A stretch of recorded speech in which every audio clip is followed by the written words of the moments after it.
Good afternoon, everyone. Thank you for joining us. We're going to call this meeting to order of the Public Safety Committee meeting for April 21st. Will now come to order. Maybe have a roll call. Yes. Listener Block? Here. Listener McCarran? Here. Listener Ryan? Here. And I'm getting a little bit of Legislator a, Downs. I'm getting a little bit of a complex here. Thank you, Legislator. Here. Okay. Just approval of the minutes. There's a waiving of the minutes. Or minutes are accepted. Okay. Our first item of business on the agenda is going to be a community link presentation by Jamie and Jed DeSalva. He's an intern here with us, and we're going to invite him up right now. Just come right up. This is going to be informational, and we always like to give our support. So just going to introduce yourself and just go right in. Hello. Everyone got this? Yeah. All righty. All right. So it's basically a presentation about the sheriff's office. This was something that was given to me by. Well, actually, let me actually do an introduction. My name is Jamie DeSalvia. I am a sophomore at Syracuse University in the Maxwell School. I'm studying public policy. I'm actually a local from right here in Syracuse, New York. I grew up about a stone's throw off of campus, so I've been here most of my entire life. And I've always had some kind of passion for the emergency services. So when I got this project, you can just imagine my joy. But we're just going to be doing a little presentation, just some data that Legislator Ryan wanted me to collect. Big shout out actually to those 4 gentlemen in the back there from the aviation unit who really helped me get a lot of this data for this presentation. Obviously, everyone, it's a big deal. Sheriff Shelley, I know, has definitely, I think, had a lot of time to talk about it and says it a lot. And hopefully you don't think he's wrong. I know he's not wrong, but after this presentation, I think hopefully. But we're going to start off just with the history. So it was started back in 1975 is when they got their first helicopters up and running. They were Korean War era helicopters. So my analogy for this is, I don't know if anyone here has seen the show MASH, but it was basically just those types of helicopters, that general feel, going about and doing law enforcement and related activities. In 1979, they decided, all right, we kind of need something a little bigger and a little bit more at the time. So they got a Jet Ranger, Bell Jet Ranger. It's 206 that served until 1999. And then they got a Bell 407, which is the one they have now, which is kind of your, if you think of a police helicopter, Air One is that kind is the one you'll see. There we go. So the aviation unit today, they've got 3 police road deputies and, of course, a sergeant. They're over there in the back for a visual reference. A little thing is that Onondaga County is actually one of the 3 counties in upstate New York with a sheriff's helicopter. The others are Niagara County and Erie County. So we are certainly a unique resource and a unique entity with our sheriff's helicopter here. Back in 2014, the New York State Police, which has a very massive aviation unit, consolidated their operations. So they used to have a helicopter in Syracuse. In 2014, I think it was some kind of cost-saving measure, they moved all their helicopters and consolidated them to Rochester, Albany, Newburgh, and Saranac. So that essentially made, instead of being 2 law enforcement style helicopters in central New York, there was only one, good old Air One. Some of the equipment, does the laser pointer work? No, it doesn't.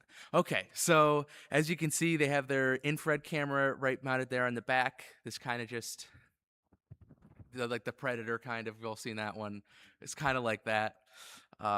They have their PA system, which is a very good way to kind of give commands to individuals on the ground. If there's a situation in which someone is lost and doesn't know where they are, they can use the PA system to say, hey, go a couple steps back this way, then this way, this, that, and the third. They have their night sun spotlight. You'll never guess why it's called a night sun, but from what I've heard, if you're under it and it's on and it's in the middle of the night, all the street lights go off because it's so bright. I don't know if that's true, but it's a fun thing to say. And of course, they have their inflatable emergency landing pontoons there on the skids. Here in the actual cockpit, they have their display for the infrared camera and their radios. They have access to the relevant aviation, fire, police, and EMS channels. One thing I like to point out, though, is that that display there is the only thing in the cockpit, maybe aside from the pilot's phones, that aren't analog. So keep that in mind. It's definitely a very interesting thing to see. I mean, I'm as much a guy for the oldies as anybody else, but yeah. So let's look at some numbers. That's what everyone loves, the numbers. So let's look at the calls for service from 2021 to 2025. They had 4,404 calls for service. One thing to note, and when all our data here, 2025 numbers are going to be lower. They had some preventative maintenance that needed to be done on their engine. This made them need to take the engine out, and they had to put a rental engine in. So in 2025, for the most part, the aviation unit and Air One was in what's known as mission-only status. This essentially just means that they're not going to be going up for a regular patrol. They're only going to be going up if they're specifically requested or if there's a situation that warrants a deployment. So keep that in mind, but definitely a decent amount of calls. Calls outside of Onondaga County, this was one of the data points that I was requested to hit by Legislator Ryan. Only 77 calls from this 5-year period outside of Onondaga County, and the most, of course, was 19. So it is a resource for Central New York, but it is primarily used right here at good old Onondaga County. Missing and lost person calls, so these are kind of your, as they call them, the file sixes for the most part. A lot of them in 2024, and we can kind of see, of course, in 2025, the mission only kind of reduce that. The flight hours, so this is just basically from the minute they turn it on until they land, as how I understand it. Very much a hardworking helicopter. Does anyone off the top of their heads know how many hours there are in a year?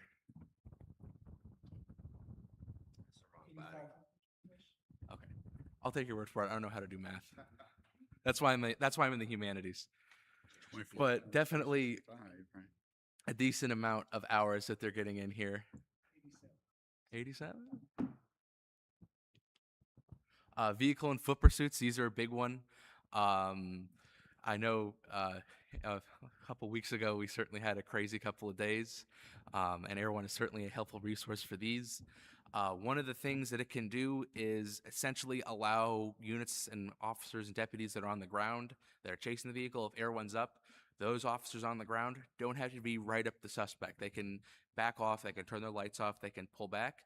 This allows the suspect to think, okay, they're backing off, I can drive safer, so that we don't have some of the unfortunate incidents we've been having. It's nice to have Air One because it just allows the ground units to back off. They can do communications to law enforcement and say, he's going on this street, he's going on that street, and the officers don't have to be right behind him. They don't have to spook the driver, and hopefully through these situations, cooler heads, of course, can prevail. Shots fired incidents. So these are basically any time, either in the city or the county, someone hears gunfire, or one goes up, or if they're already up, they'll head over there and they'll survey the area, see if there's anybody running, and of course, see if there's anybody tossing a gun or anybody who might be laying on the ground. Very kind of a big deal to have that up there. Easy for especially ground units to be able to say, hey, we got this, we got that. Where's this guy going? All that thing. And the clicker doesn't like me anymore. There we go. Property and navigation checks. So this is something that I like to put in because it is not the same as the property checks that officers on the ground will be doing. So this isn't just, oh, Jamien's going away for the weekend. He's going to have Officer Ryan come over and make sure no one's, lit his house on fire or something.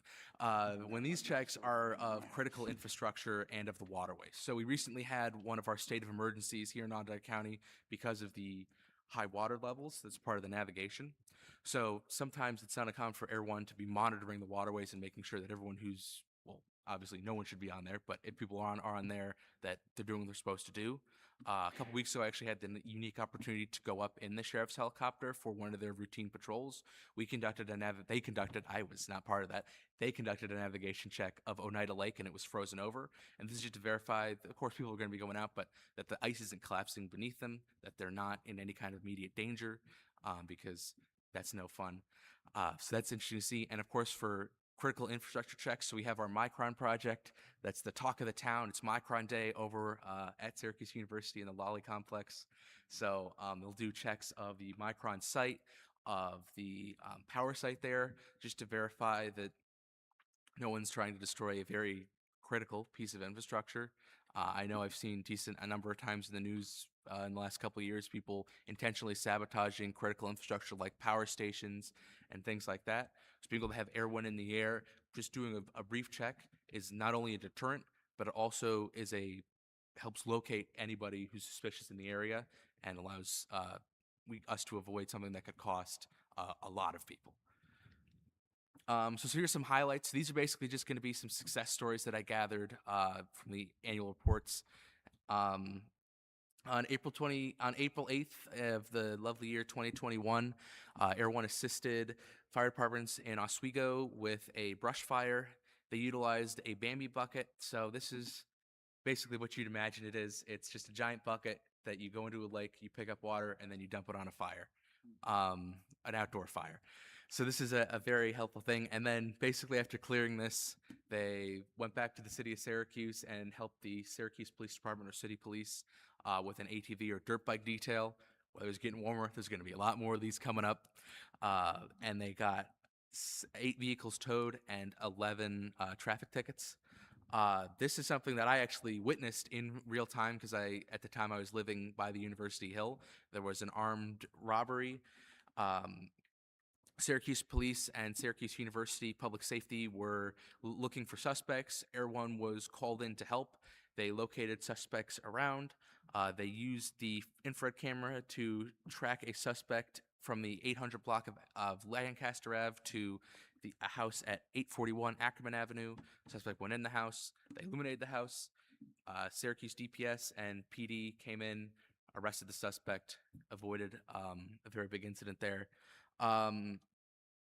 They helped the Syracuse Police Department and ground unit and road patrol units from the sheriff's office in pursuing a suspect from a shots fired incident in the city.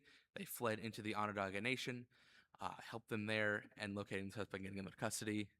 ATV on the ice call, helped get them off the ice and into safe hands. Units in Nedro, menace group of juveniles, of kids with a knife, chased them in, left the scene, and then were able to get them in custody, making sure that these kids can actually feel safe in their communities. And then assisted DeWitt police in finding a 13-year-old suicidal subject who had left the residence and ingested pills. They were able to find them at the Jamesville Quarry, were able to find where they were, directed police units and EMS to them. I think I'm holding it upside. Am I holding it upside? There we go. Some other things that'll do. Obviously we've seen the highlights, but details, so things for the ATV and dirt bikes. Syracuse Nationals.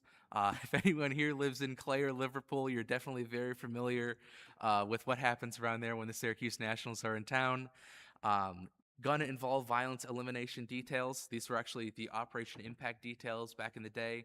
This is just a proactive police presence in the city of Syracuse from the sheriffs, the state troopers, and city police, and other agencies, and just finding people who have warrants, other things, and getting them into custody, getting them off the streets. Community police, dignitary escorts, so president, governor, the pope, whoever might grace Onondaga County with their presence, they'll definitely go up and make sure that their transits around here are safe and lovely. Community policing, so National Nights Out, they usually have that over in Long Branch Park. Just a nice little fun thing. There's food, music, get to hang out, see a bunch of cops there. School demonstrations, so they'll do things for DWI, they'll like do a mock medevac, talk about that, talk about the students of why you shouldn't drink and drive. And of course, just general static displays at certain events. They'll just have the helicopter there. People can point out and say, hey, that's a helicopter. And the people from the aviation could be like, yeah, that's our helicopter. And of course, just general trainings with the sheriffs, with fire departments, with other entities, so they're able to know what it does, and technical flights, so things like surveys. When I think it was 2011, back then when they had all those floods in East Syracuse, they actually brought then Governor Cuomo up in Air One and allowed him to survey the damages. And again, this clicker is not going. Okay, some takeaways. So finally, we're at the end. Air One is among the, if not the greatest public safety resource we got here in Onondaga County and Central New York. It's so many things that it's going to go on, so many different duties, so many things it can do. It is something that very much deserves, I think, the investment it's getting, and it very need for a resource in a place such as Onondaga County. We're seeing a lot of growth that's going to come in here from Syracuse University, from microns, and from so many other entities. Having a platform like Air One that can accommodate these is very, very helpful. So definitely a big deal there. But that's it from me. Thank you guys so much. Any questions from you guys? Any questions for anybody in the audience? Just throw something at me and I'll look back. But Well, we just want to thank you first. That was a wonderful presentation. And with the questions I have, I was making check marks because you were hitting them, but we'll get that up. So we'd just like to ask, does anyone have any questions? All right, Legislator. Yes. Mr. Garland, great presentation. Nice job on that. One problem I have with your presentation is the poor people in the back, you call them gentlemen. And I don't get it. That might be a little bit of a Yeah. stretch. I've worked with most of them back there. Yeah. I agree, there's no greater resource to law enforcement than that one. Having been a person who worked on Operation Impact, who's involved in many pursuits, it's always a reassuring public safety resource to have Air One coming up behind you and knowing they're there. I've heard the comparison that we don't need the helicopter because we have drones now, and I strongly disagree with that. There's a lot of things that the men and women of the sheriff's office in the helicopter can do that cannot be done with the drone program. We recently saw them with rescuing the people in the Martian clay and rescuing of a dog on the river. So I think it's a phenomenal resource, and I'll do everything I can to support this new helicopter. cool, thanks. Anyone else? Gentlemen? Jed, thank you for the presentation. Here, I remember you actually asked me some specific questions, so here you can take a look at that. So the official Jamie and DeSalvia letterhead. It's so very official. It's a tremendous asset, though, and while he's looking, we just want to thank the gentleman in the back, the pilots. Thank you, gentlemen, for your service. Thank you. All right, so with the questions, are you going to ask them? Thank you so much. Okay. Now, I just had one myself, because as I said, when I was, one of my things was about, the high water and the flooding, you mentioned that, but with that sunspot light, because it's my understanding, the current helicopter we have right now, we've had that for, what, 28 years? 1990, 99, yeah, 28, 29, so that in itself says a lot. But the sunspot, does the one that we anticipate buying another one, so we're just hoping, does this one have night vision or anything? Because I know when you said helping the troops on the ground or ground forces, the sunspot, that's wonderful, it's very bright, but does it That have anything FLIR like detects heat on the ground when they're tracking suspects and people. Infrared. So while it's not night vision like you see on TV, it allows them to track people in the darkness at night, that? Okay, if that's what you're referring to. yes. Am I saying that right, gentlemen in the back? Okay. Okay, the IR. Thank you. And of course, you mentioned motorcycles because living in the city, you see like all of the motorcycles, ATVs, so I was going to ask you about that. But again, it was wonderful. It was a wonderful presentation. I'm sure that your mother in the back is very proud of you, as we are. So thank you very much. We appreciate it. Thank you. Thank you guys for having me. Hopefully I don't get kicked out of the door, but thank you guys very much. Oh, I'm sure there'll be a list of things that, a list of other items he can have you look up, research for him. Thank you. Take care of yourself, kid. All right. Great job. All right. Moving on, everyone. For the next item, the sheriff's office. We have a bond resolution authorizing the purchase of a replacement helicopter for the sheriff's department in for Onondaga County. So, I'll move that. so moved. Coincidental. Weird, right? Okay. there enough chairs? If you want to bring somebody up, you have to slide over something. Yeah, just bring one in. On that presentation, I don't know that you need a. Yeah. Yeah, this is a great segue. Yeah, just come up and join the guys. Yeah. Okay. And we'll wait until you're ready, Sheriff, gentlemen. All right, thank you for joining us. Yeah, with that young man's presentation, I don't know what you need us for. I'm here for show. These guys are the experts. It's obvious that our aviation program is saving lives, whether they're humans or pets. I think we recently saw Cooper the dog man saved. Jim's the pilot on that one. Deputy Taylor in the back is the one that actually grabbed the dog. So that made news in Australia. Mhm. This program justifies itself, so I'm not sure what the questions. Sheriff, my questions would just be, once you get this bond, what's the timetable for in the transition process? Yeah, the estimated Yeah. time would be 2 years, 2-year build time. Hopefully that would be less. Mm-hmm. So there's additional training to go with that, because if you look at the pictures of the inside, the young man showed you what the current one looks like, but a picture of the new one really tells the story of the upgrades Right. to the program. So instead of a lot of analog, I'll assume that you have more digital, of course. Yes. New glass panel. Yes. Oh, that's- Right. And It's fonts. and what's going to be the life of the new one? You know, like normally there's a lifespan, 15 years, 20, as I said. We've had this one for 26 years. Yes. And one could go another 26 years. Okay. The aircraft itself is well maintained, but the technology in it is outdated. Yes. Okay, yeah, anyone else? A legislator Knapp? No, we've done a really good job over the years of maintaining this one, so that's been key. What are we looking for a trade-in? Do we know? Any ideas, thoughts? What it's going to be worth? Yeah, I heard anywhere around 1.2 to 1. Oh, good. How's the heliport facility doing out there? I mean, it was terrible back when I was So there. that's been condemned since the 80s. Okay. It's not in good shape. To make it in real good shape would be quite an investment. But worth it. Not only to protect the ship, but everything else that's out there. To protect their health. There's mold in it, Yeah. all these different things. So Yep, no, I agree. Okay. Yes, I'd just like to add, it's been said, but just wanted to add on there, our pilots, we've got the best that I know of. I tell you, they're consummate professionals in spite of what we jokingly talk about, but that's all in fun. Watching them do the things they do, especially, just the dog rescue, the precision, the concentration, everything that took. I'm sure there's probably a little bit of wind blowing around there and everything else. It's, it makes you feel good about what we're doing. We've had them down at the Apple Festival a few times as a display, and they're wonderful ambassadors for the Sheriff's Department and the program. So I just wanted to give them a shout out for that too. Thank you.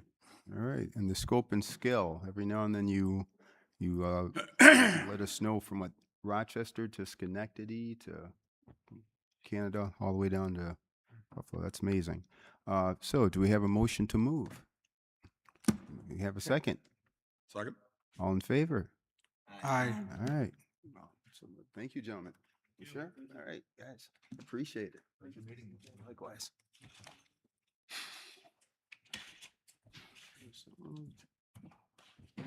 All right.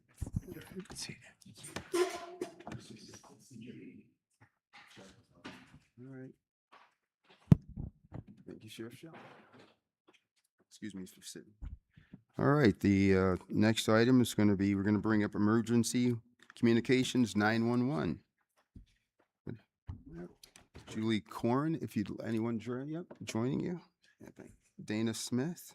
All right, so. So thanks. So when you're ready, we hear me? we turn it over to you. Is it on? Yeah. Hello? There we go. Yep, you're good. Good afternoon. I haven't met everyone yet, but I'm Julie Korn, Commissioner at 911. Very nice to meet you. Nice to meet you, Julie. Some of you I know very well. This is my deputy, Dana Smith. He's in charge of technology and administration. And at least 3 out of the 4 things we're going to talk about today are heavily based on technology. So he will be here to answer your technical questions if you have any. Our first item is upgrades and improvements to our CAD system. So the CAD system, if you're not familiar with it, this is really one of the most important systems in all of public safety. It's the background and the backbone of how we talk to all police, fire, and EMS agencies and how we maintain our notes and all our information at the 911 center. So very sophisticated system, and we need to take care of it. So these are improvements that are very necessary to keep that system going. Things like hardware, servers, gateways, switches, things of that nature. We were here last year looking for funding through CIP for about half of that, and now this is the other half. What's the shelf life for these investments? Great question. Usually about 5 years. We are going to be in the market for a new CAD in a few years. So we need these things to maintain what we have now, but those that When you say a new CAD, like an entire new system? we'll be in the market to decide if we're going to maintain. We want to keep the one that we have or move to another You system. get a whole new system. What's that price tag look like? I'll get back to you on that. Good question. I was thinking somebody would ask that. Yeah. Technology is just moving so fast that a lot of things could change in a couple of years, but we have to do this to maintain what we have. Any other questions? Good. With this new system, you and I talked about it, AI, a lot of it's going AI. Do we have any system or any checks and balances where emergency calls aren't inadvertently switched over to another system, automated?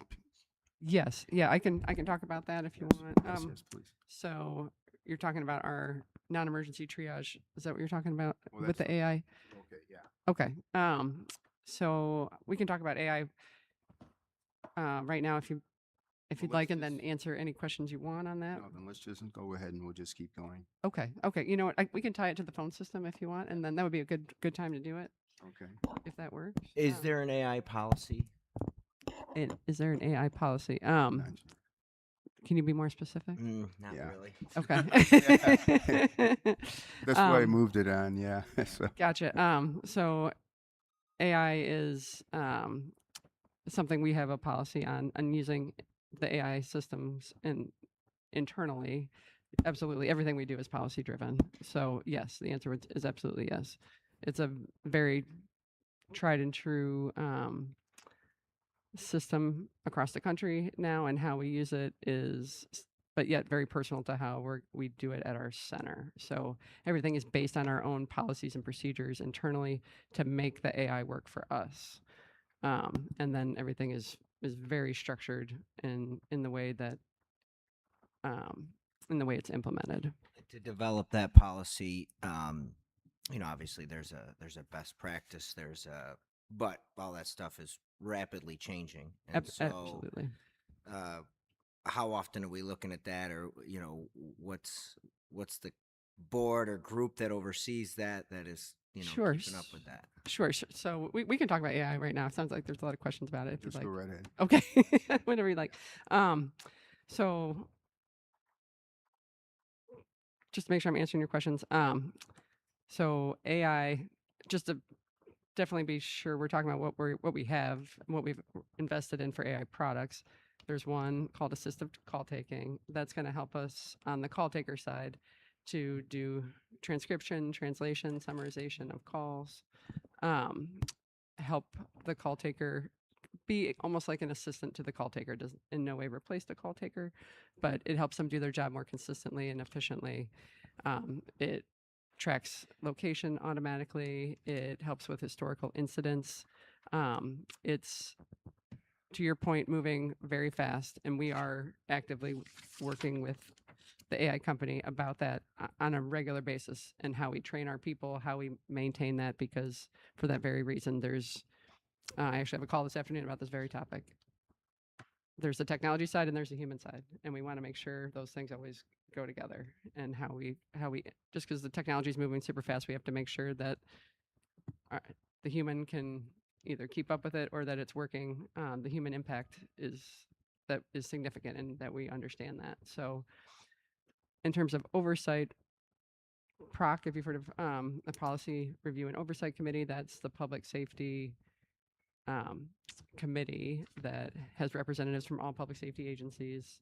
I sit on that. It's chaired by Chief Casalia, who is the manliest police chief, and we review a variety of different topics. And bringing this system on board was reviewed through PROC.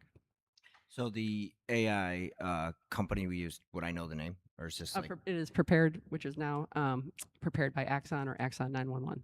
So it's like a specific product for this sphere. Absolutely, 100%. So yeah, I can talk about all the products if you'd like. The assistive call taking is one. Another one is a quality assurance product, and then the third one is the non-emergency triage, which I believe was to answer your question, Chairman. That is where non-emergency calls, which is about a third of the number that we get a day. We get about an average of like 1,000 a day to 1,200. A third of those are actually non-emergency calls.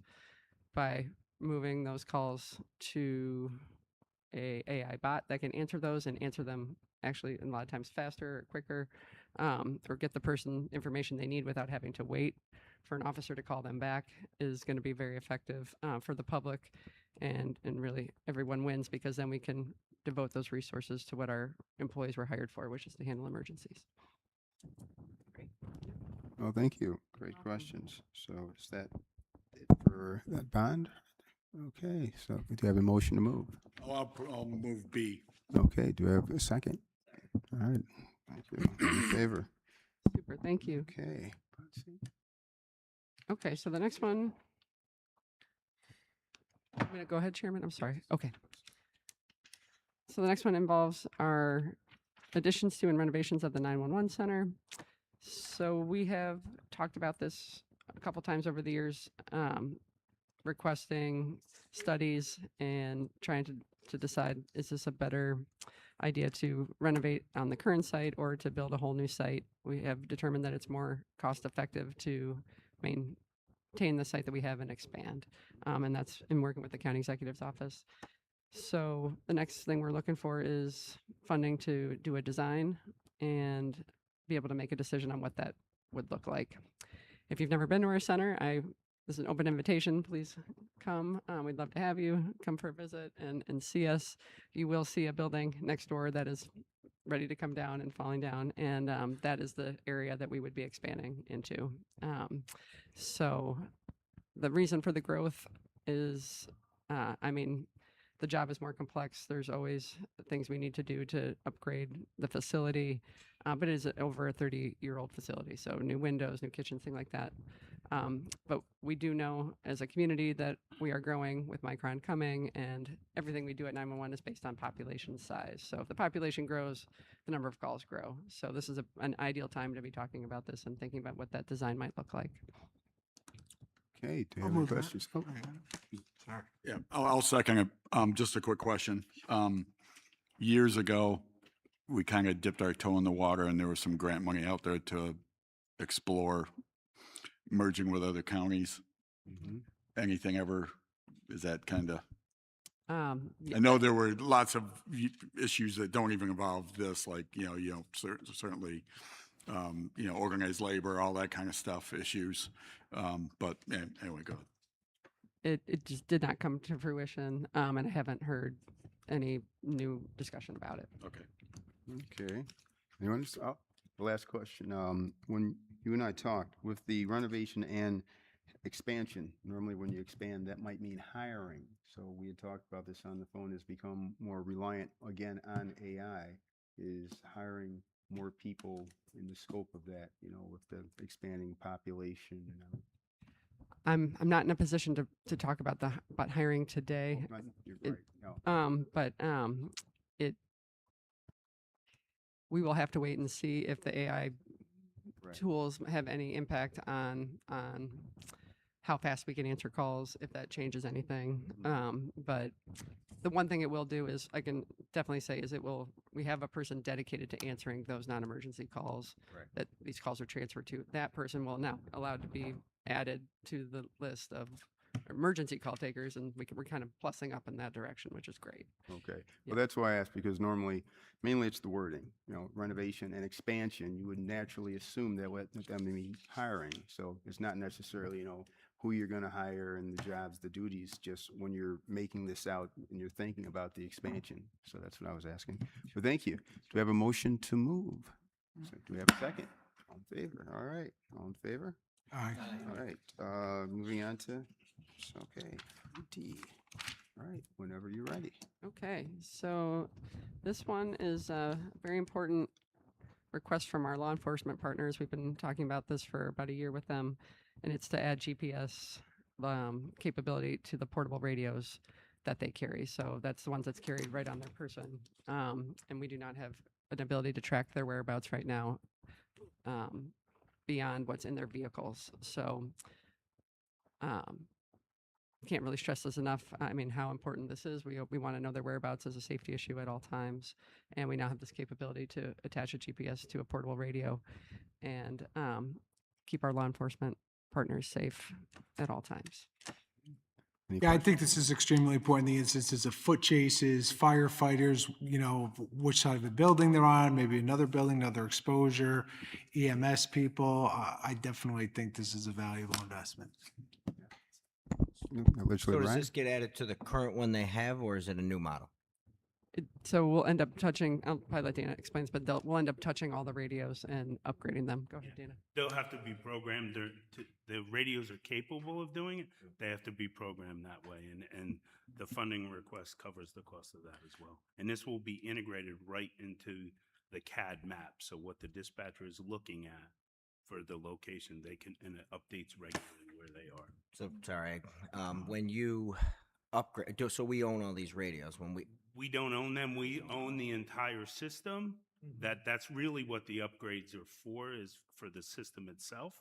And then for the individual radio, they have to be programmed, and part of that is included as well. got it. So when we go about updating all these radios in whatever year we do, we're just gonna continue to buy the same radios, but just pay for this extra GPS location. Yeah, to turn it on. And we currently are responsible for programming all the radios. There's a common way that for police, fire, and EMS, those radios are programmed, and that's our responsibility.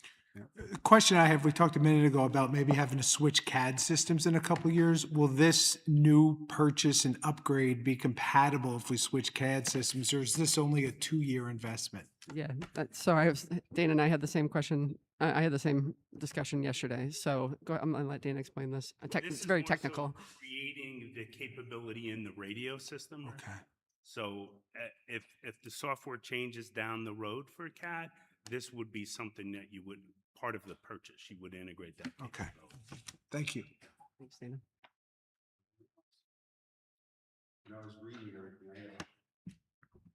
As I was reading, I actually highlighted it because I was trying to wrap my head around the cameras. All the time we've had, I mean, with the radios, all this time we never had any way of tracking them. No GPS all this time.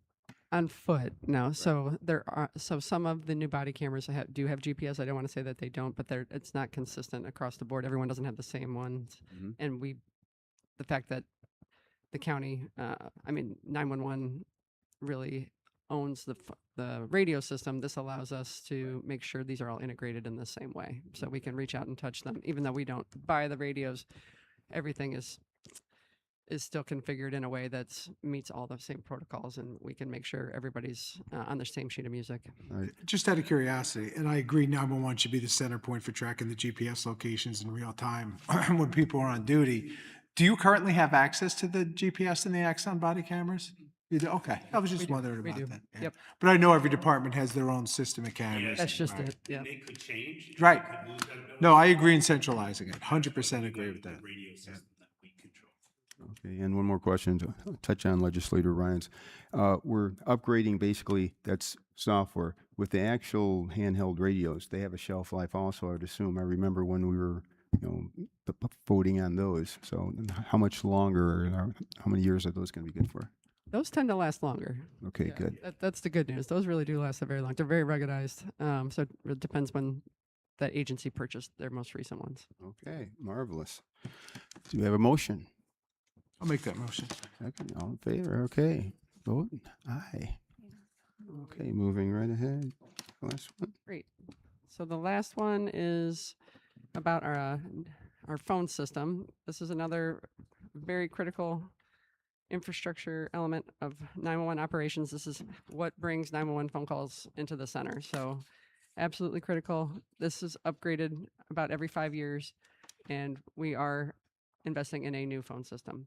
The reason I was thinking this might have tied in with our AI discussion is the system that we are going to be moving to is going to be integrating with that AI software that we've already invested in a very good way. So that is, those two have actually are now partners with Axon and are now part of what's called Axon 911. So this company is called Carbine. It is a cloud-based phone system, which is going to do a lot of things for us that save us a lot of money on the maintenance side. So we'll be moving away from the server-based type of phone system that takes up lots of space, has lots of maintenance issues, lots of work for our IT department that has to be done. All that will now be moved to this company and will be done in a very secure way, in a very reliable way. This is a company that's known nationwide and also internationally with tried and true customers. And we're very excited to get started. All right, Legislator McKinnon. Cloud-based phone system. Is there anyone else that uses this around here? I'm just not familiar with it, so. In around here, no, we would be the first in our surrounding area, but across the country, it's The new trend where we're moving to. yes. Yep. It's amazing. Absolutely. Yep. Okay, any other questions? And I have one. That's one of the things I was going to ask. With the cloud services, and we talked about this, does this mean that we won't be reliant on servers as much? Because lots of servers are physical. Dana can get a little more technical about it. There is some server need, but very minor compared to what we were used to. Okay. It's not dependent, like, one of the reasons we're upgrading the CAD is because it's all server-based. Yeah. And going with the cloud-based, you do have local hosts that you need to maintain, but it's not as expensive or as robust, so Yeah. it won't have the impact as far as lifespan. Yeah, and a lot of servers also, because of the scale and scope. If they're on site also, the electrical and things like that, like how much, so maybe we'll see some savings. Legislator Ryan? So with the cloud-based system, obviously the world's moving in a direction. A lot of these subscriptions and the situation like that. How are you guys forecasting your bonding and your borrowing for the next 10 years? What does that even look like? Sure. I can say that what we are investing here, we're not going to be coming back every year asking for more. It was a very we studied this and worked very hard on this with them, that we knew exactly what we were getting for the next 5 years. I'll be honest, I can't predict past that, but I just know we're not going to be asking for a subscription here or there. It's been a while since we've done this. Yeah. Yeah. But I know, I get where you're going, because a lot of things are subscription based. It's like, is there going to be onesie twosies here? And right. Yeah. No, I don't see that happening. Yeah. No, that's not going to happen. That was, we were able to tie basically the majority, I would say 90-95% into the CIP, which is great. You've been very good stewards of your money. Well, thank you. We So, try. do you have a motion? I'll move it. Second? All right, so moved. All right, well, thank you very much. Thank All you in very favor? much. Aye. All in favor? You do a good job. Vote. All right, so last thing is discussion of corresponding outside boards and commissions. All right. Thanks for joining us. All right, joined by Chairperson Watts. We have one board commission that is matched with this committee that has some vacancies. As a reminder, we're looking to get all vacancies filled by our June session. And so we have 4 different folks who have expired terms on the Justice Center Oversight Committee. There are a number of various rules around who can serve on this. And so just first of all, they need to not be a legislator, is our understanding from legal. there are some that need to have civil rights experience, so at least 2 and no more than 4 with a civil rights advocacy background. There need to be at least 2 with law enforcement backgrounds. We believe that can include current law enforcement, not just previous. And so we are looking to fill 2 that are not necessarily law enforcement or civil rights background, 1 who has civil rights experience, and 1 who has prior law enforcement experience. We definitely still need some more resumes for those. And so we're looking, like I said, to move this forward in 2 weeks from today. And so I would welcome and appreciate if every person on here maybe could come up with 1 person, then we would hopefully have enough resumes. I imagine that Legislator McCarron has quite a few connections with the law enforcement community. Like I imagine that He's got Legislator my Garland has a lot in the recommendation. civil rights advocacy community, as well as a number of us. So if we can each try to reach into our communities, in light of a lot of the things that have been coming out lately, it just highlights the importance of having something like this committee in place, equipped with the right people. So if you can please send any resumes and or names to myself and Legislator Garland, then we will confer in terms of who we're looking to put forward for the session. Any questions? He was a national instructor for Great. correctional law enforcement. Anyway, Alright. issue public safety. Well, thank you very much. Yeah. All right. Is know there if he'd be- any further business to come before the committee? All right. Right. All right. So everyone entertain a motion to adjourn. Second. Second. All right. Aye. All in favor? All right. Yeah. So this meeting is adjourned.